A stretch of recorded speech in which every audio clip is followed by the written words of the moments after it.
இவர் இன்னைக்கு டர்க்கி, எகிப்து, கத்தார் ஆகிய 3 நாடுகளுக்கு ஒரு சுற்றுப்பயணம் மேற்கொள்ள ஆரம்பித்திருக்கிறார். பாலஸ்தீன அப்பாவிகளை எங்களுடைய நாட்டுக்கு எடுத்து சிகிச்சை அளிப்பதற்கு தயாராக இருக்கிறோம். முதல் கட்டமாக 1000 பேருக்கு நாங்கள் சிகிச்சை அளிப்பதற்கு தயாராக இருக்கிறோம். பஷர் மஸ்ரி என்கிறவர், இவர் யார் என்று சொல்லி சுருக்கமா பார்த்தீங்கன்னா, பாலஸ்தீனத்தில் பிறந்து அமெரிக்காவிலே வாழ்ந்து அமெரிக்காவிலேயே பிசினஸ் பண்ணுகிற ஒரு மிக முக்கியமான பிசினஸ்மேன். இங்க நீங்க பார்க்கலாம் அந்த திட்டத்தினுடைய முகப்பு பக்கம், இது ரவாபியினுடைய. இங்க பாருங்க அடுத்த பக்கத்தில் ரவாபி சிட்டி, இதுதான் வெஸ்ட் பேங்க்ல இவருடைய கம்பெனி கட்டி இருக்கக்கூடிய சிட்டி. இது எவ்வளவு அதிகமான ஒரு சேவையை பண்ணியிருக்காருன்னு தெரியும். பாலஸ்தீன விடுதலை அமைப்பு ஒரு முக்கியமான அறிக்கை வெளியிட்டிருக்கிறது. அது என்ன அறிக்கைன்னு சொன்னா,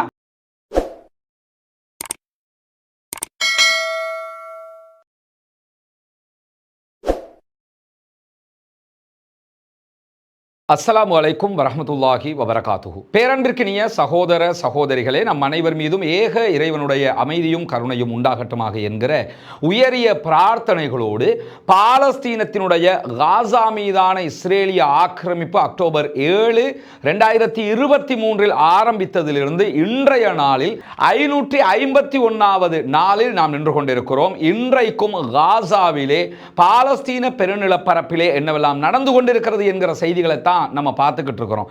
குறிப்பாக நம்ம பார்த்தோம்னா 551 நாட்களாக இந்த வார் நடைபெற்று வருகிறது. இந்த வாரை முடிவுக்கு கொண்டு வருவதற்கு யாராலும் முடியவில்லை என்கிற ஒரு பெரிய மனக்குறை மனிதநேயம் மிக்க அத்தனை பேருடைய உள்ளங்களிலும் இருக்கிறது.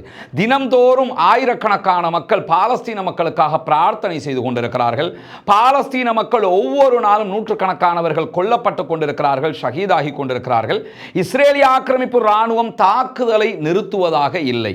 இப்படி தொடர்ச்சியான அடக்குமுறைகளுக்கு இஸ்ரேலினால் காசாவில் இருக்கக்கூடிய அப்பாவிகள் முற்றுகைக்கு மேல் முற்றுகையாக உள்ளாக்கப்பட்டு வரக்கூடிய நேரத்தில் இன்றைக்கு வெளியாகி இருக்கக்கூடிய பல செய்திகள் பல திருப்புமுனைகளை உண்டாக்கக்கூடிய திடுக்கிடும் செய்திகளாகவும் இருக்கிறது. குறிப்பாக இன்றைய நாளில் இடம்பெற்றிருக்கக்கூடிய மிக முக்கியமான செய்திதான், கடந்த 24 மணி நேரங்களுக்குள்ளாக 47 தடவைகள் காசா மீது இஸ்ரேலிய ஆக்கிரமிப்பு இராணுவம் படுபயங்கரமான தாக்குதல்களை நடத்தி இருக்கிறது. இந்த தாக்குதலில் இதுவரைக்கும் 29 பேர் கொல்லப்பட்டிருக்கிறார்கள், ஷஹீதாகி இருக்கிறார்கள். 80க்கு மேற்பட்டவர்களை காணவில்லை என்று பாலஸ்தீன சுகாதாரத்துறை அறிவித்திருக்கிறது. 80க்கு மேற்பட்டவர்கள் இடிபாடுகளுக்குள் சிக்கியிருக்கலாம், அவர்களை மீட்க முடியவில்லை. மீட்க முடியலனாலே என்ன அர்த்தம் என்று கேட்டால், அவங்க மரணித்து விடுவார்கள், மரணத்திற்கு தள்ளப்படுவார்கள் என்பதுதான் யதார்த்தமான உண்மையாக இருக்கிறது. எனவே 80 பேரை காணவில்லை, 29 பேர் கொல்லப்பட்டிருக்கிறார்கள், ஷஹீதாகி இருக்கிறார்கள் என்று சொன்னால் அதிலே இன்னும் மரண எண்ணிக்கைகள் அதிகரிக்க போகிறது என்பதுதான் யதார்த்தமாகவும் இருக்கிறது. வல்ல ரஹ்மான் அவர்களை பாதுகாக்க வேண்டும். குறிப்பாக இன்றைய தினம் ஐநா வெளியிட்டிருக்கக்கூடிய ஒரு அறிக்கையில் என்ன சொல்றாங்கன்னா, இஸ்ரேல் தொடர்ந்து ஜெனீவா மாநாட்டினுடைய தீர்மானங்களை புறக்கணித்து எதிர்த்து அதை மீறி தாக்குதல்களை நடத்துகிறது என்று சொல்லியிருக்கிறார்கள். இன்றைய தினம் பாலஸ்டைன் அத்தாரிட்டி வெளியிட்டிருக்கக்கூடிய அறிக்கையில் ஐநாவுக்கு அவங்க என்ன சொல்லியிருக்கிறாங்கன்னா, நீங்கள் வெறுமனே அறிக்கை போர் நடத்தி கொண்டிருக்கிறீர்களே தவிர பாலஸ்தீன மக்களுக்கு நீங்கள் எந்த விதமான முறையான தீர்வுகளையும் தரவில்லை என்கிற குற்றச்சாட்டையும் முன்வைத்திருக்கிறார்கள். இந்த செய்திகளுக்கு மத்தியில் தான் பெஞ்சமின் நெதன்யாகு ஹங்கேரிக்கு போயிருந்தார். ஹங்கேரியிலிருந்து அமெரிக்கா சென்று அமெரிக்காவினுடைய பிரதமர் டொனால்ட் ட்ரம்பை சந்தித்து பல விவகாரங்களை பேசியிருந்தார். அது தொடர்பாக நம்ம ஏற்கனவே பேசியிருக்கிறோம். அங்கு சென்றவர் இன்றைய தினம் மீண்டும் இஸ்ரேல் திரும்பி இருக்கிறார். இன்றைக்கு காலையிலேயே இஸ்ரேலுக்கு அவர் வந்தடைந்திருக்கிறார். வந்தடைந்ததற்கான முக்கியமான காரணம், இன்னைக்கு காலையில் அவர் உடனடியாக நீதிமன்றத்தில் ஆஜராக வேண்டியிருந்தது அவருடைய ஊழல் விசாரணை வழக்கில். எனவே அவர் நாட்டுக்கு திரும்பி இருக்கிறார் என்கிற செய்தியும் வெளியாகி இருக்கிறது. இந்த இடத்துல ஒன்றை கவனிச்சுக்கிறங்க, பெஞ்சமின் நெதன்யாகு நாட்டை விட்டு ஓடிட்டாரு, தப்பி அமெரிக்காவுக்கு போயிட்டாரு என்றெல்லாம் இந்த காசா விவகாரத்தை வச்சு சம்பாதிக்கிறதுக்காக பொய் சொல்லக்கூடியவங்களை நம்ம புறக்கணிக்கணும் என்பதில் கவனமாக இருக்க வேண்டும். ஏன்னா அவன் தான் திரும்பி வந்துட்டாருன்னு தெளிவாக தெரியுது. வழக்கில் ஆஜராகணும், இந்த வழக்குக்கு பயந்து தான் ஓடினாருன்னா இங்கே வழக்கில் ஆஜராகிறதுக்கு தான் அவர் வந்தே இருக்கிறாரு என்கிற செய்திகளும் வெளியாகி இருக்கக்கூடிய இந்த நேரத்தில் இன்றைக்கு பல முக்கியமான மேலதிக செய்திகள் இடம்பெற்றிருக்கிறது. குறிப்பாக இந்தோனேஷியாவினுடைய ஜனாதிபதி பிரபோவோ சுபியாண்டோ, இவர் தான் அவரு சுபியாண்டோ. இவர் இன்னைக்கு டர்க்கி, எகிப்து, கத்தார் ஆகிய 3 நாடுகளுக்கு ஒரு சுற்றுப்பயணம் மேற்கொள்ள ஆரம்பித்திருக்கிறார். பயணம் செல்ல ஆரம்பித்தவுடன் ஊடகங்களுக்கு பேசியவர் என்ன சொன்னார்னா, நாங்கள் காசாவிலே காயமுற்றிருக்கக்கூடிய மருத்துவ உதவி தேவைப்படுகிற பாலஸ்தீன அப்பாவிகளை எங்களுடைய நாட்டுக்கு எடுத்து சிகிச்சை அளிப்பதற்கு தயாராக இருக்கிறோம். முதல் கட்ட கட்டமாக 1000 பேருக்கு நாங்கள் சிகிச்சை அளிப்பதற்கு தயாராக இருக்கிறோம். அவர்கள் இங்கு வந்து சிகிச்சையை பெற்றுவிட்டு காசாவில் யுத்தம் முடிந்து நிலைமை சீராகிற வரைக்கும் எங்களுடைய நாட்டின் விருந்தினர்களாக எங்கள் நாட்டில் இருக்க முடியும். எனவே அதற்கான திட்டங்களை தயாரித்திருக்கிறோம். துருக்கி, எகிப்து, கத்தாரோடு இது தொடர்பாக நான் பேச இருக்கிறேன் என்கிற செய்தியை இன்னைக்கு அவர் சொல்லி இருக்கிறாரு. இந்த செய்தியை சொல்லுகிற அதே நேரத்தில் காசாவிலிருந்து பாலஸ்தீன மக்களை ஒட்டுமொத்தமாக வெளியேற்றிவிட்டு காசாவை கைப்பற்றுகிற அமெரிக்காவினுடைய திட்டத்தை நாங்கள் எப்போதும் எதிர்க்கிறோம். பாலஸ்தீனத்திற்கு தீர்வு இரு நாட்டு தீர்வு தான். பாலஸ்தீனம் தனி நாடாக ஆக்கப்பட வேண்டும் என்பதையும் சேர்த்து இந்தோனேஷியா இன்றைக்கு இந்த செய்திகளை சொல்லியிருக்கக்கூடிய காட்சிகளும் வெளியாகி இருக்கிறது. இவர்தான் சுஃபியாண்டோ. இன்றைக்கு அவர் வெளிநாட்டு பயணத்தை மேற்கொள்ளும் போதுதான் இந்த தகவல்களை சொல்லி இருக்கிறார் என்கிற செய்திகள் வெளியாகி இருக்கிறார். அதே நேரத்தில் பாலஸ்தீன விடுதலை அமைப்பு ஒரு முக்கியமான அறிக்கையை வெளியிட்டிருக்கிறது. அது என்ன அறிக்கைன்னு சொன்னா, நார்த் காசா பகுதிகளில் தான் நிறைய இஸ்ரேலிய பணைய கைதிகளை தாங்கள் தடுத்து வைத்திருப்பதாகவும் தொடர்ந்து அங்கு இஸ்ரேல் தாக்குதல்களை நடத்துகிற போது அங்கிருக்கக்கூடிய மக்களை வெளியேற்றுகிற போது கொல்லப்படுகிறவர்களில் கண்டிப்பாக உங்கள் ஆட்களும் இருக்கிறார்கள். எனவே நீங்கள் யுத்தத்தை நிறுத்தி மார்ச் மாதம் கொண்டு வரப்பட்ட சமாதான உடன்படிக்கைக்கு ஒப்புக்கொண்டு சமாதானத்திற்கு வருகிற போதுதான் உங்கள் மக்களை பாதுகாத்துக் கொள்ள முடியும். நீங்கள் எங்கள் மக்களை கொல்லுவதாக நினைத்துக் கொண்டு உங்கள் மக்களையும் கொண்டு குவித்துக் கொண்டிருக்கிறீர்கள் என்கிற அறிக்கையை இன்றைக்கு எச்சரிக்கையாக பாலஸ்தீன விடுதலை அமைப்பு வெளியிட்டிருக்கக்கூடிய நேரத்தில் இன்னைக்கு இது தொடர்பாக வெளியாகி இருக்கக்கூடிய பல செய்திகளில் ஒரு ஆச்சரியமான வித்தியாசமான செய்தியும் இடம்பெற்றிருக்கிறது. அந்த செய்தி ஒரு தனி மனிதனை பற்றியது. இவரை பற்றியதான். இவர பேர் பஷர் மஸ்ரி என்கிறவர். இவர் யார் என்று சொல்லி சுருக்கமா பார்த்தீங்கன்னா, பாலஸ்தீனத்தில் பிறந்து அமெரிக்காவிலே வாழ்ந்து அமெரிக்காவிலேயே பிசினஸ் பண்ணுகிற ஒரு மிக முக்கியமான பிசினஸ்மேன். அமெரிக்காவில் விரல் விட்டு எண்ணக்கூடிய மிகப்பெரிய பணக்காரர்களில் ஒருவராகவும் இருக்கிறார் என்று சொல்லப்படுகிற அளவுக்கு இருக்கக்கூடிய ஒருவர். சரி, இவர் ஏன் இப்ப பேசுபொருளாக மாறி இருக்கிறார் என்று சொல்லி பார்த்தீங்கன்னா, பஷர் மஸ்ரி மேல கிட்டத்தட்ட 200க்கும் மேற்பட்டவர்கள் அமெரிக்காவிலே ஒரு வழக்கு தாக்கல் செய்திருக்கிறார்கள். அது என்ன வழக்கு என்று சொன்னால், அக்டோபர் 7, 2023 பாலஸ்தீன விடுதலை அமைப்பு இஸ்ரேல் மீது தாக்குதல் நடத்தியது. அந்த தாக்குதலுக்கு இவரும் காரணம் என்றுதான் குற்றம் சுமத்தப்பட்டிருக்கிறது. அவர் எப்படி காரணமாக்கப்படுகிறார் என்று சொன்னா, காசாவுக்குள்ள நிறைய கரண்ட் எடுக்கக்கூடிய பவர் பிளானட்டுகளை நிறைய இவங்க அமைச்சிருக்கிறாங்க. அதே மாதிரி சோலார் சிஸ்டம் அமைச்சிருக்கிறாங்க. காசா மக்களுக்கு தண்ணீர், கடல் தண்ணீரை நன்னீராக்குகிற அந்த திட்டத்துக்கு இவருடைய கம்பெனி நிறைய செலவு பண்ணி இருக்கிறாங்க. ஃப்ரீயாவே செஞ்சு கொடுக்கிறாரு. காசாவுல எஜுகேஷனை வலுப்படுத்துறதுக்கு, கல்விக்கு நிறைய இவர் செலவிட்டுக் கொண்டிருக்கிறாரு. காசாவை தாண்டி வெஸ்ட் பேங்க் மொத்த பாலஸ்தீனத்துக்கும் இவருடைய கம்பெனியால நிறையவே கல்விக்கு செலவழிக்கிற அதே நேரம் இணையம் தொடர்பான AI உள்ளிட்ட இணையம் தொடர்பான தொழில்நுட்ப கற்கை நெறிகளுக்கு இவர் ரொம்பவே செலவு பண்ணி கொண்டிருக்கிறார். எனவேதான் இவரும் அந்த தாக்குதலுக்கு காரணம். இவருடைய கரண்ட் சிஸ்டங்கள்ல இருந்து, மின்சார உற்பத்தி நிலையங்கள்ல இருந்து பாலஸ்தீன விடுதலை அமைப்பினுடைய பங்கர்களுக்கு கரண்ட் போகுது என்கிற குற்றச்சாட்டுகள் எல்லாம் முன்வைக்கப்பட்டிருக்கிறது. பஷர் மஸ்ரியினுடைய சட்டத்தரணிகள் நீதிமன்றத்தில் இந்த கேஸை மொத்தமாக நாங்கள் புறக்கணிக்கிறோம், எங்களுக்கும் அதுக்கும் சம்பந்தம் இல்லை, முழுமையான விசாரணையை நீங்கள் நடத்தி கொள்ள முடியும் என்று சொல்லி தெளிவாக நீதிமன்றத்துக்கு சொல்லி இருக்கிறாங்க. இருந்தாலும் இந்த கேஸை பற்றி படிக்கிற நேரத்தில் இவர் யார், இவருடைய மேலதிக தகவல்கள் என்ன என்கிற செய்திகளை தேடும்போது உண்மையிலேயே ஆச்சரியமான பல செய்திகள் காத்து கொண்டிருந்தது.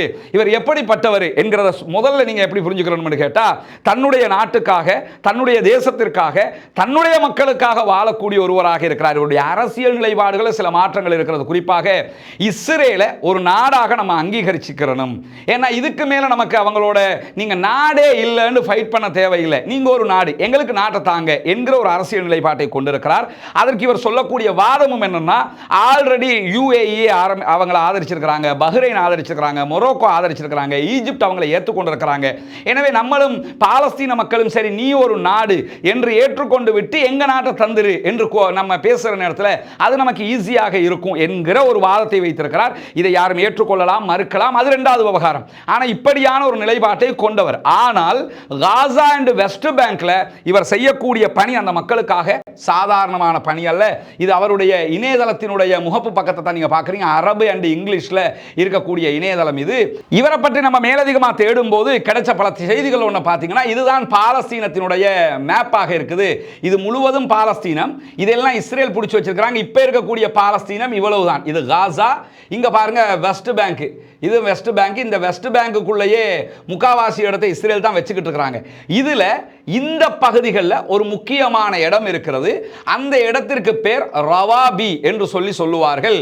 இந்த ரவாபி என்கிற நகரம் ஒரு புதிய நகரம் உருவாக்கப்பட்டிருக்கிறது. இந்த ரவாபி திட்டத்தினுடைய உருவாக்குனரே யார் என்று சொன்னா பஷர் மஸ்ரி அவர்கள் தான். இந்த ரவாபி திட்டம் என்னன்னு சொல்லி பாருங்க.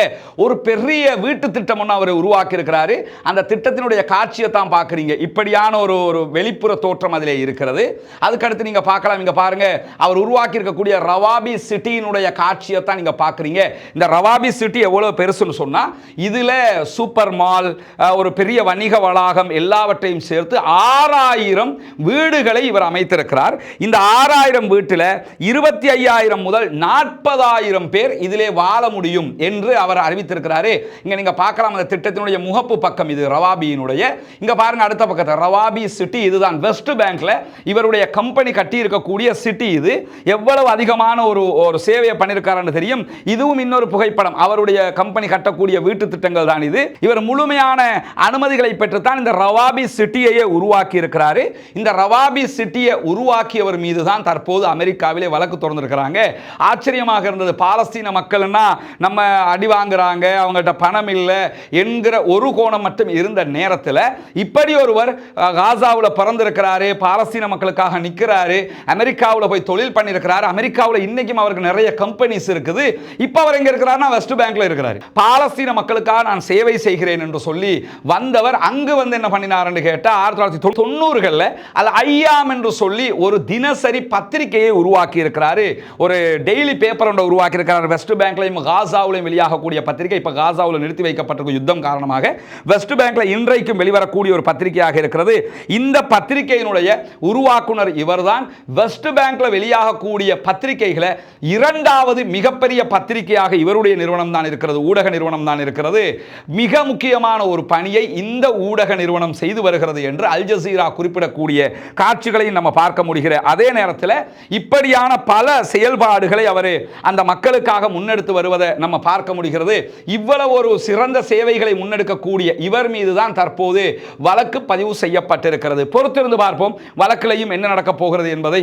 அவருக்கு தெரியாத விவகாரங்கள் இல்லை. அவர் கண்டிப்பாக இதை அழகாக எதிர்கொள்வார் என்பது நம்ம புரிஞ்சு கொள்ள முடிகிற அதே நேரத்தில் அஸ்ஸலாமு அலைக்கும் வரஹ்மத்துல்லாஹி வபரகாத்துஹு. அன்பிற்கினிய சகோதர சகோதரிகளே, நம் அனைவர் மீதும் ஏக இறைவனுடைய அமைதியும் கருணையும் உண்டாகட்டுமாக என்கிற பிரார்த்தனைகளோடு, நமக்கு தெரியும் கடந்த ரமலானுடைய மாதத்துல நம்ம தொடர்ந்து பொத்துவில் பகுதிகளில், இது சர்வோதயபுரம் ஹிஜ்ரா நகர்ங்கிற பகுதி, இங்க புனிதமிக்க இஸ்லாமிய மார்க்கத்தை வாழ்க்கை நெறியாக ஏற்றுக்கொண்ட 14 குடும்பங்களுக்கான வீடு கட்டுகிற ஒரு திட்டத்தை நம்ம அறிவிச்சிருந்தோம். அதுக்காக உங்கள்கிட்ட உதவிகளும் கேட்டிருந்தோம். நீங்க தந்திருக்கக்கூடிய உதவிகளை அடிப்படையாக கொண்டு நம்ம வேலைகளை ஆரம்பிச்சிருக்கிறோம். இந்த வீடு தற்போது முடிகிற நிலைமைக்கு வந்திருக்குது. அல்லாஹ் உதவியில மேல அந்த கூரை போடுகிற கீழ்த்தளங்களை செய்யறது, இந்த மாதிரி சில வேலைகள் இருக்கிறது. அநேகமாக ஒரு 15 நாளைக்குள்ள அதை முடிச்சு தர்றதாக சொல்லி இருக்கிறாங்க. இன்னைக்கு மழையுடைய நாளுங்கிறதுனால வேலை நடக்காம இருக்குது. அதே மாதிரி அடுத்த பகுதி இருக்குது, அங்க இன்னொரு வீடு கட்டுறதுக்குரிய அடுத்த கட்ட பணிகள் நடந்து கொண்டிருக்கிறது. முன்னாடியும் ஒரு வீடு கட்டப்பட்டு கொண்டிருக்கிறது. இப்படி இந்த பகுதிகளில் 5 வீடுகள் கட்டுகிற பணி முன்னெடுக்கப்பட்டு கொண்டிருக்கிறது. இது எல்லாமே நீங்கள் இறைவனுக்காக மறுமையில நன்மைகளை எதிர்பார்த்து தந்திருக்கக்கூடிய சதகத்துல் ஜாரியா, நிலையான தர்மங்கள், ஜகாத்துடைய நிதிகள் தான் இதற்கு பயன்படுத்தப்பட்டு கொண்டிருக்கிறது. இந்த நிலையில நீங்கள் தந்த பொருளாதாரத்தை கொண்டு மிக நேர்த்தியாக மிக தெளிவாக இந்த வேலைகள் நடைபெற்று வரக்கூடிய நிலையில அடுத்த கட்ட இன்னும் பணிகளை முன்னெடுப்பதற்கான தேவைப்பாடுகள் இருக்கிறது. ஏன்னா நம்ம இதற்குரிய நிலங்களை எடுத்திருக்கிறோம் சில பகுதிகளில். அதே மாதிரி அடுத்த வீடுகள் கட்டுவதற்குரிய தேவைகள் இருக்கிறது. எனவே இதற்காக உங்களுடைய தான தர்மங்களை வாரி வழங்குங்கள். முன்னால் தெரிகிற நம்முடைய அக்கவுண்ட் நம்பருக்கு நீங்க உங்களால் முடிந்த உதவிகளை வைப்பிலிட முடியும். இல்லை என்றால் சில நாடுகளில் இதற்கு பணம் அனுப்ப முடியாமல் இருக்கு இந்த அக்கவுண்ட்டுக்கு என்று சொல்லக்கூடியவங்க முன்னால் தெரிகிற என்னுடைய வாட்ஸ்அப் மற்றும் தொலைபேசி இலக்கத்திற்கு தொடர்பு கொண்டு உங்களால் முடிந்த உதவிகளை வாரி வழங்க முடியும். நாளை மறுமையிலே நிரந்தர தர்மத்தை பெற்று தரக்கூடிய ஒரு காரியமாக இந்த காரியம் இருக்கிறது. எனவே இதற்காக உங்களால் முடிந்த உதவிகளை வாரி வழங்குங்கள் என்று இந்த இடத்திலே கேட்டுக்கொள்கிறேன். இந்த நிலையில தான் ஒரு முக்கியமான அதிர்ச்சிகரமான செய்தி வெளியாகி இருக்கிறது. நிறைய ஊடகங்கள் இதை இன்னைக்கு போட்டு காட்டுறதை நீங்க பார்க்க முடியும். குறிப்பாக அந்த செய்தியினுடைய தன்மை என்னன்னு சொன்னா, ஹெஸ்புல்லாக்கள் ஆயுதங்களை களைவதற்கு தயாராக இருக்கிறார்கள் என்கிற ஒரு செய்தி வெளியிடப்பட்டிருக்கிறது. ராய்ட்டர் தான் இந்த செய்தியை முதன்மையாக வெளியிட்டிருக்கிறாங்க. ராய்ட்டரை தழுவி அது அரபியா ஜசீராவும் இந்த செய்தியை வெளியிட்டிருக்கிறாங்க. ராய்ட்டர் இப்படி ஒரு செய்தி வெளியிட்டு இருக்கிறது என்று சொல்லி அல் ஜசீரா மேற்கோள் காட்டியிருக்கிறார். அல் ஜசீரா நியூஸ் சோர்ஸாக அந்த செய்தியை வெளியிடலங்க, அவங்களுடைய நியூஸாக அதை வெளியிடல, ராய்ட்டர் சொல்றாங்கன்னு தான் வெளியிட்டிருக்கிறாங்க. அல் ஜசீராவே நேரடியாக வெளியிட்டிருந்தால் அதை நம்ம அல் ஜசீராவினுடைய செய்தி என்று சொல்லிட முடியும். இங்க நம்ம என்ன கவனிக்கணும்னு சொன்னா, நிறைய மேற்கூடங்கள் இதை மேற்கோள் காட்டி ஆயுதங்களை கைவிடுவதற்கு ஹிஸ்புல்லாக்கள் தயார் என்று செய்தி வெளியிடுறாங்க. அவங்க அப்படி சொல்லல. அவங்க என்ன சொல்லியிருக்கிறாங்கன்னு சொன்னா, லெபனானுடைய ஜனாதிபதி ஜோசப் அவுனோடு பேச்சுவார்த்தை நடத்தி கொண்டிருக்கிறோம். இஸ்ரேல் லெபனானுடைய நிலப்பரப்புகளை விட்டு வெளியேற வேண்டும். மொத்தமாக இதுவரைக்கும் பிடிச்சது எல்லாத்தையுமே இஸ்ரேல் தரணும், தந்துட்டு நாலாபுரத்திலிருந்து இஸ்ரேல் வெளியே போயிடணும், அவங்களுடைய எல்லைக்குள்ள போயிடணும், எங்க எல்லைன்னு எதையெல்லாம் பிடிச்சிருக்கிறாங்களோ எல்லாத்தையும் தந்துட்டு போயிடணும். அப்படி தந்துட்டு போக இஸ்ரேல் ரெடின்னு சொன்னா, நாங்களும் ஆயுதங்கள் தொடர்பாக கலந்துரையாடுவதற்கு தயாராக இருக்கிறோம். ஆயுதத்தை விட்டுட்டு போறதா, அல்லது நாங்க வச்சுக்கிறதா, இல்ல நாங்க அப்படியே வந்து ராணுவத்தோட சேர்ந்து லெபனான் ராணுவமாக மாறிடுறதா, அல்லது நாங்க ஜனநாயக நீரோட்டத்துக்குள்ள வர்றதா, இதை பற்றியெல்லாம் நாங்கள் பேச ரெடியாக இருக்கிறோம். எப்போ ரெடியாக இருக்கிறோம்னு சொன்னால், முதல்ல இஸ்ரேல் நாங்கள் சொல்கிற லெபனானுடைய எல்லையிலிருந்து வெளியே போயிடணும், அது போகாமல் இது எதுவுமே நடக்காது என்று சொல்லியிருக்கிறார்கள். இந்த செய்தி கூட ஒரு பெயர் குறிப்பிட விரும்பாத ஹிஸ்புல்லாவினுடைய அதிகாரி சொன்னதாகத்தான் வெளியாகி இருக்கிறதே தவிர உறுதியாக ஹிஸ்புல்லாக்கள் சொன்னதாக வெளியாகவில்லை. அதே நேரம் அல் ஜசீராவும் உறுதியான செய்தியாக இதை சொல்லவில்லை. அநேகமாக இது சூடுபிடிக்க ஆரம்பித்திருக்கிறது. நாளைக்குள் இதனுடைய உண்மை நிலை தெரிய வந்துவிடும். அப்படி வருகிற போது இதனுடைய யதார்த்தமான செய்தி என்ன என்பதை நம்ம விரிவாக மேலதிகமாக பார்க்க முடியும். இதுவரைக்கும் நீங்க ராய்ட்டர் ஒரு செய்தியை வெளியிட்டிருக்கிறார்கள். அதில் வெளியிட்டிருக்கக்கூடிய செய்தி சுருக்கமான செய்தி, மிக தெளிவான செய்தி என்னன்னு கேட்டா, நீங்க முழு எல்லையை விட்டு, இந்த யுத்தமே அதுக்கு தாங்க, ஹிஸ்புல்லாக்கள் நிற்கிறது எதுக்குன்னு கேட்டா, இஸ்ரேல் பிடித்து வைத்திருக்கக்கூடிய இப்ப மட்டும் 1960களில் இருந்து லெபனான்ல பிடிச்சிருக்கக்கூடிய பகுதிகளை எங்களுக்கு தரணும்னு தான் அவங்க நிற்கிறாங்க. எனவே அந்த ஏரியாவை தந்துட்டீங்கன்னா நாங்கள் வெளியேறுவோம்ங்கிறது தான் அவங்க அதை பற்றி கலந்துரையாடுவோம்னு தான் சொல்றாங்களே தவிர இன்னும் முடிவை கூட சொன்னதாகவும் இல்லை. சொன்னவர் பெயர் குறிப்பிட விரும்பாத அதிகாரின்னு தான் இருக்குது. இந்த நேரத்தில் ஈரான் அதற்கு சம்மதிக்கவும் மாட்டாது. இருந்தாலும் இப்படி ஒரு செய்தி வந்திருக்கிறது என்பதையும் நம்ம புரிந்து கொள்ளுகிற அதே நேரம், இன்றைக்கு வெளியாகி இருக்கக்கூடிய இன்னும் ஒரு முக்கியமான செய்தி என்னன்னு சொன்னா, கடந்த 10 நாட்களுக்குள்ளாக 3வது ஆளில்லா MQ-9 வகையான விமானத்தையும் சுட்டு வீழ்த்தி இருக்கிறது ஹவுத்திகளுடைய படைப்பிரிவு என்கிற செய்தி வெளியாகி இருக்கிறது. இங்க நீங்க பார்க்கலாம், அந்த விமானத்தை சுட்டு வீழ்த்தி இருக்கக்கூடிய காட்சி தான் இங்கே இருக்கிறது. முழுமையாக இந்த விமானத்தை பொறுத்தவரையில சாதாரணமாக சுட்டு வீழ்த்த முடியாது. அல் மசீரா தொலைக்காட்சி இன்றைக்கு யமன்ல இருக்கக்கூடிய ஹவுத்திகளுடைய தொலைக்காட்சி வெளியிட்டிருக்கக்கூடிய செய்தியில 10 நாட்களுக்குள்ள 3வது முறையாக நாங்க இதை வீழ்த்தி இருக்கிறோம். 15,240 மீட்டர், 50,000 அடி உயரத்தில் பறக்கக்கூடிய ஒரு ஆளில்லா விமானம் இது. 24 நேரம் வரையிலையும் பறக்கக்கூடிய மேம்பட்ட ஒரு தொழில்நுட்பமாக இருக்கிறது. அமெரிக்காட்ட இருக்கக்கூடிய மிக வலுமையான ஒரு ஆளில்லா விமானம், கிட்டத்தட்ட விமானம் அளவுக்கு இருக்கும், நம்ம உயரத்துக்கு மேலே இது இருக்கும். மொத்தமாக எல்லா பகுதிகளையும் கேமரா தொழில்நுட்பத்தில் கண்காணிக்கக்கூடிய ஒன்றாக இருக்கிறது. அந்த 3வது விமானம் பல மில்லியன்கள் பெறுமதியான 3வது விமானம் தான் தற்போது சுட்டு வீழ்த்தப்பட்டிருக்கிறது என்கிற செய்திகளுக்கு மத்தியில் தான் பாலஸ்தீன விடுதலை அமைப்பு இன்றைக்கு இஸ்ரேலுடைய மெர்காவா டேங்க் மேல அட்டாக் பண்ணி இருக்கிறாங்க. அது தொடர்பான செய்திகள் வெளியாகி இருக்கிறது. இன்றைக்கு கிட்டத்தட்ட 2 மெர்காவா டேங்குகள் அளிக்கப்பட்டிருக்கிறது என்கிற செய்திகள் வெளியாகி இருக்கக்கூடிய நேரத்தில் தான் இன்றைய தினம் மசூத் பெசக்ஷியன், ஈரானுடைய அதிபர், ஒரு முக்கியமான செய்தியை வெளியிட்டிருக்கிறார். ஏற்கனவே தெரியும், ஈரானுக்கும் அமெரிக்காவுக்கும் இடையில ஒரு பனிப்போர் நடைபெற்றே வருகிறது. அமெரிக்க ஜனாதிபதி ஈரான் பேச்சுவார்த்தைக்கு நியூக்ளியர் சம்பந்தமா பேச வாங்குங்கிறாங்க. அவங்க முடியாதுன்ட்டாங்க, மறைமுக பேச்சுவார்த்தைக்கு ரெடின்ட்டாங்க. கமிங் சாட்டர்டே ஈரானுக்கும் அமெரிக்காவுக்கும் இடையில ஓமான்ல வைத்து ஒரு பேச்சுவார்த்தை நடைபெற இருக்கிறது என்கிற செய்திகளை நம்ம ஏற்கனவே பார்த்திருக்கக்கூடிய நேரத்தில் தான் இன்றைய தினம் மசூத் பெசக்ஷியன் என்ன சொல்றாருன்னா, அமெரிக்காவினுடைய அனைத்து ராணுவ அச்சுறுத்தல்களையும் நிராகரிக்கிறோம் என்று சொல்லியிருக்கிறாரு. நீங்க அட்டாக் பண்ண ரெடிண்டா எதிர்கொள்ள நாங்கள் ரெடி என்பது அவருடைய மிக தெளிவான செய்தியாக இருக்கக்கூடிய நேரத்தில், எக்காரணம் கொண்டும் அணுசக்தியை உருவாக்குகிற விவகாரத்தில் ஈரான் பின்வாங்காது, விட்டு கொடுக்காது, நீங்கள் வேண்டியதை செஞ்சுக்கலாம் என்கிற ஒரு செய்தியை மிக தெளிவாக மசூத் பெசக்ஷியன் இன்றைக்கு சொல்லியிருக்கிறார். இந்த செய்தியெல்லாம் அவங்க சொல்லும்போது நம்ம எப்பயும் புரிஞ்சுக்கிறணும், சாதாரணமாக சொல்ல மாட்டாங்கிறத புரிஞ்சுக்கிறணும்.